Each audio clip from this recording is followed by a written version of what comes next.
Hello, everyone, and good morning or good afternoon or good evening from wherever you dial in. Wonderful to see so many of you here. I have some exciting news to share for everybody who is interested in data transfers or privacy more generally speaking. So if you haven't followed the news, the Biden administration just dropped, and by just I mean 3 minutes ago, dropped the new approach, the new US approach to transatlantic data transfers. You can find the press release online already. It's called the Executive Order to Implement the European Union US Data Privacy Framework. Now, in light of that, we had to change gears a bit. We had to adjust for the fact that our special guest today, Max Schrems, has his busiest hour of the year now because he needs to talk to international press from all over. So what we did is we improvised and we pre-recorded a session with Max Schrems an hour ago, which means that conversation happened before the actual executive order or the text of the executive order had dropped. You will see from the conversation that Max has already had some insights into what might be coming, and on that basis, we let that conversation. Now, I still want to introduce our moderators of the conversation: Anupam Chander from Georgetown Law Center, Pericles from the Yale Information Society Project and the Wikimedia Initiative, and Kyoko Yoshiniga, who is with Georgetown Law as well. And with that, let me give it over to Anupam. So I think everyone is going to be very excited to hear what Max has to say about the new transatlantic data sharing framework that's just dropped, and it's an exciting conversation. So without further ado, let me turn it over to our tech support, Kyle Bernardos, who is going to share that conversation taped an hour ago. Good morning, everyone. I'm delighted to welcome you all here to a conversation with Max Schrems. So we've had a kind of change of plans because the Biden administration at the last minute has decided to release its long-awaited executive order implementing what we believed it to be likely the Privacy Shield 2.0 or the transatlantic data sharing framework. It's going to release that at 10 a.m., which is exactly the time that our original live conversation was scheduled to occur. That will, of course, be impossible for that timing made it better for us to move our conversation up an hour. So we've pre-recorded this conversation for display to the world at 10 a.m. when Max is going to be speaking live with lots and lots of different news entities across the world. Okay, so Nick, do you want to just introduce Max and everyone here? Sure, my absolute pleasure. So my name is Nick Guggenberger. I'm an assistant professor at the University of Houston Law Center. And it is our absolute delight to have Max Schrems today. Max Schrems, who needs no real introduction, has the most famous European data protection cases named after him. He is the one behind what's referred to as Schrems 1 and Schrems 2, the famous cases that brought the previous arrangements for transatlantic data transfers to an end because they were not compatible, or the European Court of Justice found them to be not compatible with European data protection guarantees. Max now leads an advocacy group called NOYB that's headquartered in Vienna, Austria, and has really been on the forefront of trying to litigate for data protection rights of individuals. And I'm very excited about this conversation, especially with him, to see what he thinks of the recent developments, but also to go a bit deeper and see what where he thinks the future of data exchange, of transatlantic data exchange is headed. So thank you so much for joining us, Max. Really an honor to have you. Thanks a lot. And let me introduce Art Pericles as well. Art is originally from Brazil and is the director of the Wikimedia initiative at the Yale Information Society Project. Good morning, Art. Morning. The Wikimedia Fellow. Wikimedia Fellow. Yes. Oh, Maytab. Sorry. Yes, exactly. So lots of, but Art is a really important scholar in the area as well. So, and Anu Bradford will be joining us any minute now. Because of our juggling the times, she had to kind of juggle her own schedule to join us in an hour. 45 minutes early, basically. So thank you, Max. Let me begin by asking you, we've got this new Privacy Shield 2.0 framework that's kind of being possibly implemented as of today. Any thoughts about what you've heard through the grapevine about its content? Yeah, I mean, we kind of there were rumors about the content for months now, and it was a bit back and forth, but basically, there are two issues by the Court of Justice. The one issue is that they say that mass surveillance, as it's done right now, or bulk surveillance, or whatever word you want to use for it, like prison upstream, is not what they call proportionate under European Union law. So there's usually a very specific proportionality test where you kind of balance public rights and the rights of individuals and fundamental rights with each other, basically. And the Court of Justice found that is not proportionate twice. In between. And that's the one issue. And what they apparently now try to do is that they just add the EU wording of proportionality into this executive order. So the idea is that if we both use proportionality, then that would be cool. The problem is that apparently the US already said that they're going to have their American interpretation of proportionality that will not limit bulk surveillance that was found to be not proportionate by the Court of Justice. So basically, the discussion is just legally moved towards the interpretation of a word, not the fact that the word doesn't exist anymore. I don't know if that's going to help anybody, but so we now agree on the word, but not on meaning of a word. So yeah, that seems to be the part of the mass surveillance part. The other thing is the redress. So one issue is that the Court of Justice requested that there is, or found that there has to be some form of judicial redress.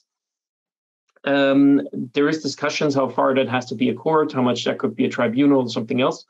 What they're apparently now foreseeing is that you will still have an ombudsperson type of thing, which is what they previously had. But it's going to be with the Director of National Intelligence, and you can basically raise your issues there. And the idea is that that person that you talk to here, if you're unhappy about the response, you would have an appeal to what they call a data protection court of review, I think, or something. Long story short, it's not a court, it's a body within the executive. And it's unclear what the detailed rules are. We're probably going to have to read that over the weekend now. And that will determine how much that is a realistic redress. So far, for example, the ombudsperson sounded nice, but the ombudsperson that was there before, whenever you had a complaint, they would always answer with the same standard text. They would always say, we neither confirm nor deny that you ever were under surveillance, and either we complied with the law or we remedied it, but we don't tell you what that is either. So you always get a rubber stamp answer where there may have been a problem that was remedied. There may have not been a problem. They may have not remedied the problem, but don't tell you. So it's not really what you would usually consider a court. What's interesting as a last bit there is that the European Commission has very strict views on what a court is when it comes to European member states. So if Poland or Hungary does fuckery with their courts, the Commission is right there. But now in relation to the US, there's apparently this idea of, we may not even need a court.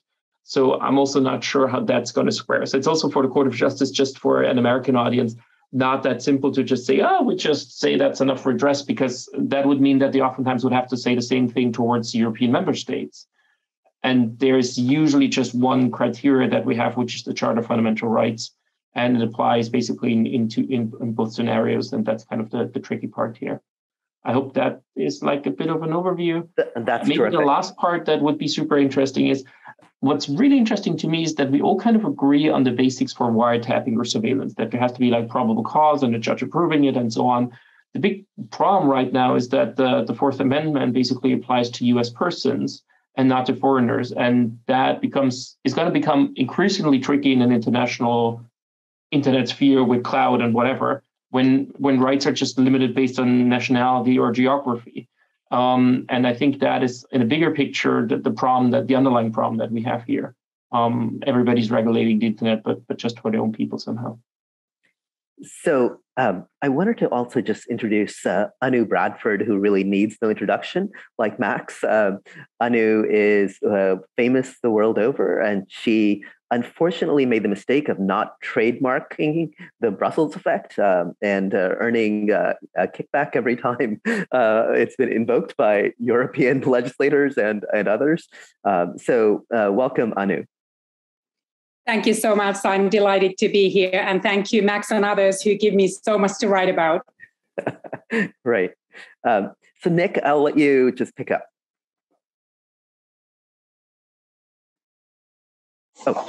Yeah, thank you so much. So this is really interesting, and let's take this as a starting point. And so you've already mentioned several criteria where you say that could be problematic, even in this revised approach that the Biden administration has taken here.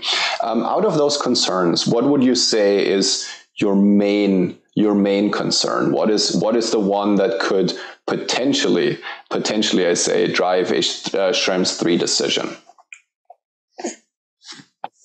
It's a complicated question because it's usually a more complicated situation. So we usually, I think, in the larger thing, we have three things. We have the mass surveillance in itself, and as far as I know, the new executive order would still say that there's bulk surveillance, and the Court of Justice has simply said that is something that is not acceptable as being proportionate. Second issue is, as I said, the redress. There may be a bit more wiggle room, but so far the Court of Justice has said that this is even a violation of the essence of your fundamental rights. So usually we talk about proportionality, but the Court of Justice basically said it's so far out there, we don't even have to talk about proportionality. And the third thing that's absolutely not talked about, and that's going to be interesting as well, is that under the Privacy Shield system, which they're going to continue now, you have these Privacy Shield principles for commercial data usage. So you basically don't have to comply with the GDPR in Europe, but you follow these principles. And these principles are largely from 2000, way before the GDPR. They were basically copied over from Safe Harbor, a little bit updated, but generally the same things. And just to give you an idea, in the EU, for example, the rule is that you can never process data of another person. It's prohibited unless you have consent or one of the other 6 legal bases. And in the Privacy Shield principles, it basically says you can always process data of anybody unless you have an opt-out. So you would have to figure out that as a European customer, you have to figure out that this company is using this sub-processor that uses another sub-processor, go to their website and then opt out for something that you don't even know that they're doing. And so it's just like, if you lay that side by side, there is another issue on the commercial side, which so far we raised with the Court of Justice in like an annex, but the Court of Justice hasn't even gone there because they killed it on the mass surveillance side already. So that may be the third one that's kind of there on a very high level. And then you have to look at the exact details and see if that complies or not. And that's probably takes some time. Obviously, no, this is very helpful to try to prioritize or try to see where you think the priorities lie. Now, I want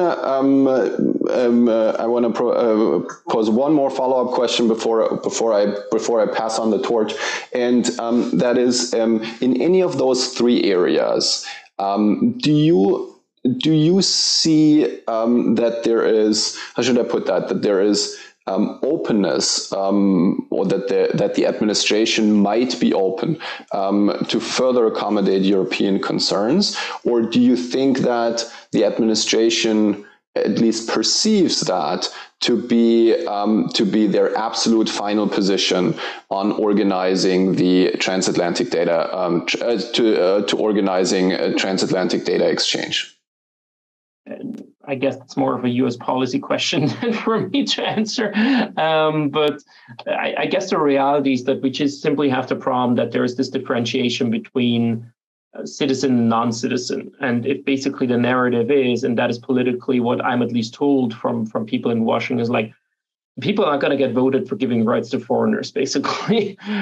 So I think the only kind of pressure points that are there is to say, if the US wants to continue being like the global cloud provider, then international customers must have some basic rights. Because otherwise it's kind of a bad proposition to say, give us all your data, but once it's here, no rights for you. I don't think like long-term, let's talk about 10, 20 years, this is actually going to fly. I mean, that's the reason why no one is, outsourcing much to China or Russia. And so I think that problem will continue a bit. And I think that's on the broader, what we need in the broader picture is that I think among democratic countries that we all agree that there has to be something, as you call it, no spy agreement, to basically say, if you're an American and your data estate is in Europe, you still have a judge approving that there's wiretapping, and the other way around.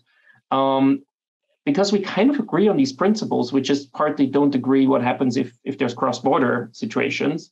And I think if we could overcome that, it would be realistic that at least among Western democratic, whatever you want to call countries, we could have like a sphere that would have these fundamental rights and would have these protections, and you could then have a free flow of data. Obviously, we're probably not going to have any agreement with the weird countries of the world, but that's another story. And that's right now, like economically, not even the biggest issue. Like the reality is we hardly have any situation where data goes to China, or even when like TikTok came about, even in the US, the drama was big, and with Huawei that, nothing should ever go to China. So there's kind of an agreement on these things as well. So I think it's kind of interesting because actually there's a lot of agreement. We just don't agree on like granting these rights to each other. So Art, I wanted to ask you to pick up here. Sure, thank you. And that's a perfect segue for the question I wanted to ask about, which is, so you mentioned that there's hesitancy around extending foreigners the same privacy protections that apply to nationals. And coming from Brazil and speaking about millions of hundreds of millions who are located in countries which won't have the economic clout or political influence the EU has. Do you have any thoughts as to what might be a viable strategy for people in the global South to work through these issues? I personally don't, to be honest. I think like even the political power or the economic power of the European Union doesn't get us very far right now. So, like just to be realistic, we're basically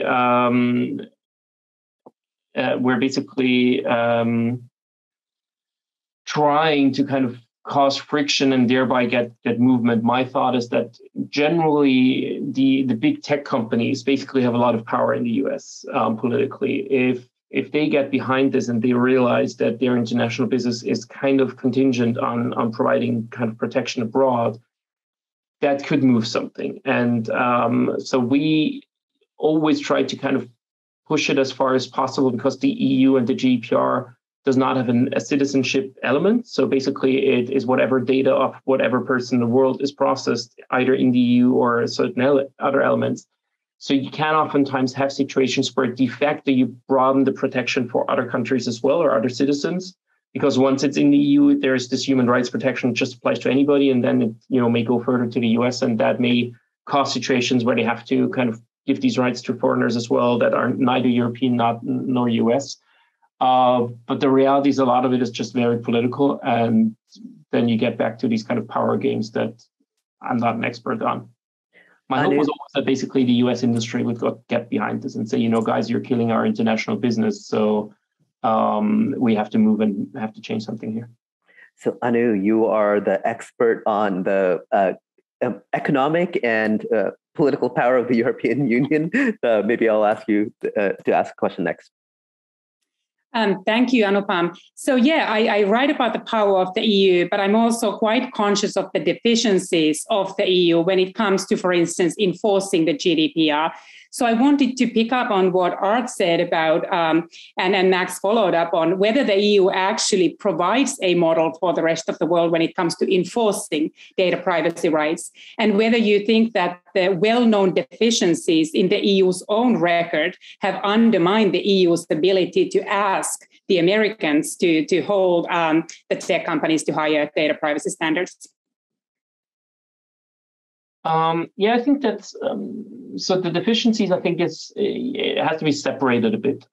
So there are definitely deficiencies in the EU as well, and so it's usually very powerful kind of political argument to say, oh, basically what the US did in the beginning is to say, oh, we're just going to be essentially equivalent because we're just as bad as the UK. So if we're like as bad as the worst member state, then we're all good.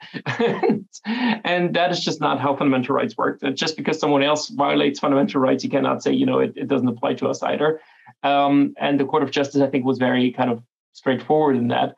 Politically, it makes it harder to argue, and especially because there is this situation that the EU is just, having member states that have fundamental issues and some member states that have very broad surveillance capabilities as well.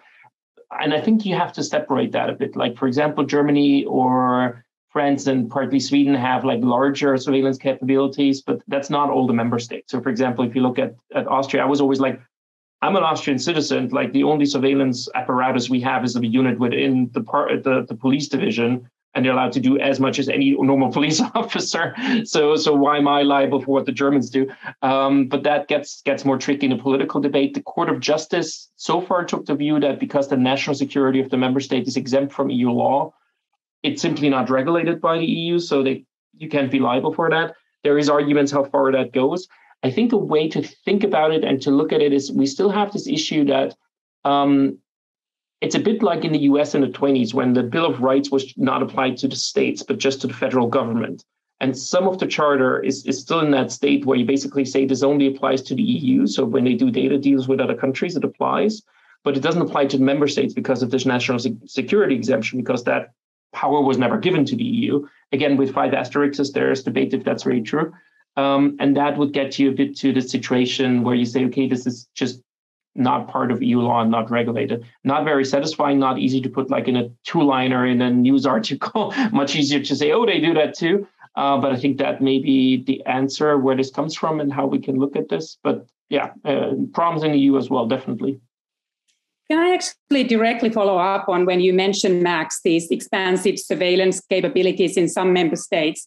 Also, if you think about now the changed geopolitical environment, so we have been negotiating this deal in the shadow of Russian invasion of Ukraine. And I think there's a greater consciousness of the need to be, have those surveillance capabilities. And they proved to be very helpful when the US was revealing the intentions of Russian military. And we see now a tremendous turnaround in Europe also when member states are building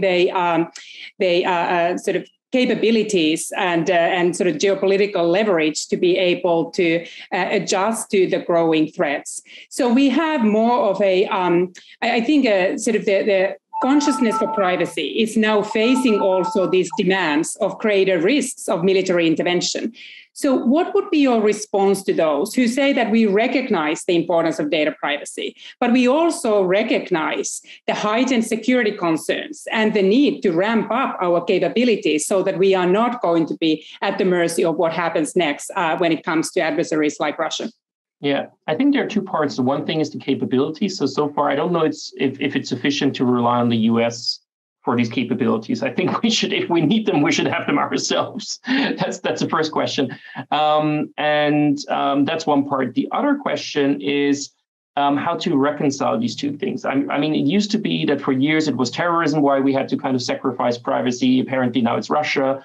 It seems that there's always something. But the solution that we have and that we agree on is that there is issues like probable cause and the judge approving it. And no one ever said you shouldn't have like any wiretapping power. I don't think that is a proposition that's realistic. But it should be in a framework that protects fundamental rights and where not just some person can type in your email address and pull data on you without much oversight. And I think that is where we need to go. And that is also why it's important to kind of, go deeper in these judgments, because oftentimes they're just taken as a buzzword to say, everything is just nationalized and everything is privacy and so on. It was interesting because it was actually our submissions that were very much differentiating between these things. Like, for example, we said, there may be technical solutions for some of the data transfers, which the industry now calls supplementary measures. But that came actually from our submissions and from our positions at the Court of Justice. So we tried to kind of take exactly this on board, the kind of how can we solve this as well. And I think that could work. And it's not unreasonable to say, you need someone to approve it. Like, it's not that hard to get 10 judges somewhere in the US to kind of sit there and be like, okay, not okay, okay, not okay. That, which we usually do for national cases as well. It's not like, I think that's also interesting to say, like FISA itself, FISA 702 has this idea of citizen, non-citizen. And non-citizen you can do, citizen you can't, or US person to be precise. And there is no direct link between the risk and your citizenship. I mean, we all know that there is national terrorism, and we all know that all of that exists. So the approach in this law doesn't really make that much sense. It would probably be more reasonable to, define what a foreign agent is and what a government is, and what you can definitely spy on. That is traditionally what we spied on, and then have correct rules and the neutral decision maker on if these rules apply in a case or not. I think that is like, it doesn't cost much, and it should be worth our democracies and human rights that we do that. So a question for you, Max. You talked about the United Kingdom as the possible kind of outlier within the EU, and now no longer within the EU, of course, as the years have gone by. But is it clear that the surveillance laws of the other member states? You mentioned that the ECJ doesn't have the competence to review the national security laws of the various jurisdictions. You've seen obviously decisions from the European Court of Human Rights that lambast various member states for violating human rights. And frankly, it's not clear to me that those states have reconciled their laws to those judgments. So I've always wondered whether if we applied the Schrems 2 standard, the proportionality and redress, which are really good standards, so I'm not criticizing the standard, and the standard named after you, if we applied it to transfers to the European Union, whether or not foreign countries, arts country, Brazil, or the United States even could say, hey, we can't trust that our data is safe there either. Absolutely. And obviously I'm the European there, but I think these fundamental rights go cross-country. And I think the interesting thing is that these cross-country transfers could be a basis to higher up the standard globally. And get a decent standard there. And I always, like in Europe, best example is most of my data probably goes for an internet exchange in Frankfurt, which is the biggest one in Central Europe. And I don't have any rights there in Germany either, because their oversight is I think, judicial parliamentary body that I've not even elected, and they don't even represent me. So that's definitely a point. And I think we have to get out of this like EU-US versus US kind of picture. I think there is very good protections on the European Union level. I mean, we see that even data retention, even stuff that is much milder than anything in FISA 702, continuously gets struck down by the Court of Justice. The problem is the member states, and the problem is also the Strasbourg court. So they oftentimes confuse. There's two courts, one Court of Justice, one Court for Human Rights. And the problem is that the standard also by Strasbourg just is dramatically lower than the Court of Justice. Like, you can get by with a lot in Strasbourg, and that's kind of a lot of that gets you into these like constitutional issues of the European Union, how all of that is not fully aligned. And I know it's frustrating. I know it doesn't make that much sense at first sight, but that's the reality of how a lot of these frameworks are. I personally would think it would be marvelous if, and we see that now with the executive order, that basically it is contingent on the other side giving you these rights as well. And I could basically use these transfers to kind of get the levels up rather than further and further down. Because so far, I mean, previously we had this idea of, if you have Five Eyes and the American and British surveillance apparatus working together, it's kind of funny if they're like on the end of the same tube and they're like, hey, on this side, we protect Americans, on this side, only British, but then we exchange all the data in the end, then you're never protected in some case. So I think if we get more towards a kind of higher protection, basically limiting transfers on that basis, that could kind of get these deals in all the jurisdictions, which I would greatly... A great point. So the Brits feel free to spy on the US soil, and Americans feel free to spy on British soil, and then we just trade data. Excellent point. And of course, as you pointed out, the FISA restrictions, and as the Fourth Amendment as well, it's not just US citizens, it's U.S. persons more broadly, which it really largely refers to residents of the United States, right? So a European, Anu, when she first came to this country, was still covered by the protections of the Fourth Amendment and FISA as well. So let me turn back to Nick, if I could ask you to pick up here. Sure, this is highly interesting. Now, Max, you probably have picked up. I'm from Germany originally. I usually can't hide my accent 2 sentences into a conversation. But I wanted to follow up with this last point that you had on that this could be an opportunity to level things up instead of level it down, and also this more, I don't know whether to call it a doctrinal point, but to say, well, it can't really matter for a case in which we're litigating certain infringements, whether other parties are infringing as well.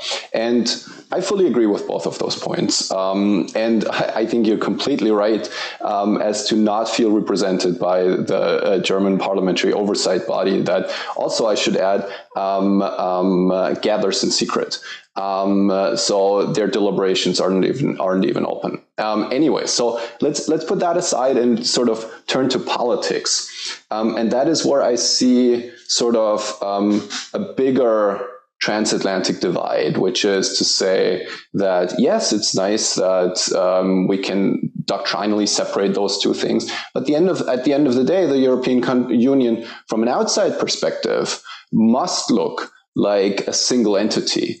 And from an American perspective, I'm just guessing, I suppose, it won't matter much whether one is German, whether one is Austrian, whether you, Max, feel represented by the German parliament or whether you don't.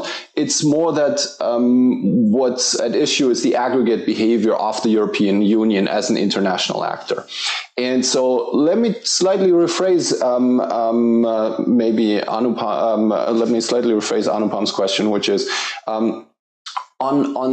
on this basis, do you think that the sort of slight hypocrisy stands in the way of international negotiations? Yeah, obviously. And I mean, let's be honest, which international negotiation is not in some kind of form or shape some kind of questionable oftentimes, and and people have their different views. At the same time, I think that it was never anything I was trying to hide or not see. As I said, the problem is there. We have exactly this situation. I understand that it's like politically a good argument to say, there is someone within your union that does something wrong as well. But that's the good old, the US is guilty for whatever Florida does. So it's, if you think about it a bit more, it's just not getting you far. And I think we need to dive in deeper here. But I don't know what more I could say about it. No, sure, I fully understand. I was sort of interested in how you think such a then more politically driven process, how that could unfold, or how you envisage that to unfold. Would it require sort of this, I don't know, big sort of founding conference of an international body or an agreement, or is it something more incremental, or is it something that where we just continue to see Schrems cases coming up? Or so what is the type of process that you have in mind that could get you to that sort of up-leveling that you were mentioning? I think this is going to be a process over the next 20 years anyways, and not just for privacy. So we will gradually have to, so let's try it the other way around. It used to be that we just didn't regulate the internet. Everybody did whatever they wanted to do, and we all had this wonderful free space and everything was great. Now, gradually, each member state and each country in the world says, we have some privacy protection here, we have some freedom of speech, we have something on hate speech there, and so on. We're just going to have a load of conflict of laws situation. And that's kind of what we're in here. It's like the one country says, you got to do surveillance, and the other one says you have to do privacy. And as a company, you're just going to violate one of the two. And that's not going to be specific to privacy. We're probably going to have the same problem with anything else. Like in Austria or Germany, the denial of the Holocaust is a crime, and that's not going to change for a good time. And in the US, it's freedom of speech. How are we going to solve that? And so I think we will have, if we have global spaces, we will have to have either a conflict of law solution to say, one or the other regulates it and we all accept it, or we will have to have like common standards on some of these things. And I think privacy is the first one where it kind of started to be an issue, and it kind of started because of the Snowden disclosures, and we then kind of gradually understood what went on. But the underlying problem of just conflict of law is going to be really interesting, because a lot of that is baked into culture, into democracies. It's very hard to just say, let's just ditch the Charter of Fundamental Rights because all the member states would have to vote on that, and you would have to have 100%. So I think we need to be smart. We have to think about how can we find common denominators? How can we kind of get treaties on that, agreements on that? Or how can we say, okay, there is just going to be that difference, and for example, you have geo-blocking on something that may be just not legal in another country. And I guess a big part is that so far, we kind of built a lot of the infrastructure the wrong way around. We basically just first build all the infrastructure and now deal with the law. And we'll deal with that more and more, because just look at the EU, they basically pump out another digital law twice a year. So there's just going to be more and more of that. Same thing in the US. And unless we kind of get to kind of international frameworks, like for privacy, it would be Convention 108, it will not be manageable anymore. And let alone that in the US, we now see 50 states having individual privacy initiatives where, and so I think there's no way around, unless we kind of stop international trade that I guess no one wants, to come to these tables and have these negotiations. And ideally get the level up and not down in them. And I think that is what in the long run is really interesting and promising, but also super frustrating in the meantime. Thank you so much. Back to Anupam. And back to Anu, actually, because I think the European Union was invoked yet again with respect to its lawmaking. Laws every few months. This is really interesting, but I wanted to actually ask whether you can say a few words about the companies, the tech companies themselves, and not the governments, because some have said that, for instance, what Apple has done to data privacy by making it harder for Facebook to track users is more significant than what the governments can ever do. And you have examples of the tech companies either being harnessed by governments to conduct the surveillance for them, but occasionally you see that the tech companies are the ones that could be actually challenging the government surveillance. So I wanted to ask whether you think that in this, compared to Schrems 1, Schrems 2 era, whether these companies are actually now more conscious of privacy, whether because their values have changed or they just know that the market has changed and the customers care about privacy more, and whether there's a way to make them allies in your fight to fight surveillance and defend the privacy rights of individuals. I think in reality, mostly they are allies. They just may ignore that partly, let's put it that way. So the reality is that they have a vast interest in not having surveillance. Like they usually don't have an interest to shovel that data towards the government. However, by law, they're just obliged to do so. And I usually see them more as an ally. However, what we also see is like on the data transfer side, they're basically in this conflict of laws where there's the EU and the US, and one wants privacy and the other one surveillance. They kind of know that the US bites and the European Union doesn't.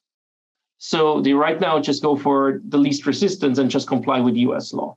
I think once the EU would bite a bit more, there would be a lot of pressure in the US to say you have to change these laws because they undermine our international business. Another thing that I think also we want to add on the technical side that we haven't talked about, the reality is that a lot of the data gradually moved to Europe now anyways, for latency reasons, for technical reasons. Data centers by all the big tech companies were built here, they're here, and in reality, your data is usually here as well. What's still missing is kind of, I mean, there's certain specific types of processing that really has to be done internationally, but the vast majority of, I have an email or I have like some Word doc somewhere online, it doesn't have to be in the US. Doesn't have to be in the US cloud. That could also be a solution. The big problem so far is that they haven't really cut the cord in the background. So they haven't really said, okay, this is really a European data center that we cannot access from the US anymore. Once that would be done, and Microsoft, for example, had a solution towards that idea, they can actually say there's no, in US terms, possession, custody, or control, and it would be outside of the US surveillance laws, therefore, and the problem would dissolve. So I think there is also an option to have companies be a bit more creative and a bit more, also try to push back against that more. When I talk to them so far, the answer is, it doesn't cost us too much to violate the law.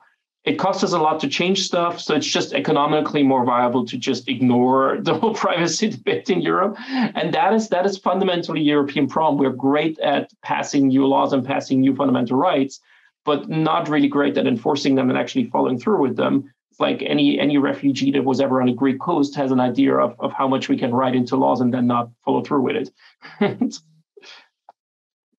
Thank you. And I think that's a great place to end, so that we all, and Max particularly, have enough time to prepare for the announcement of the executive order, impending executive order.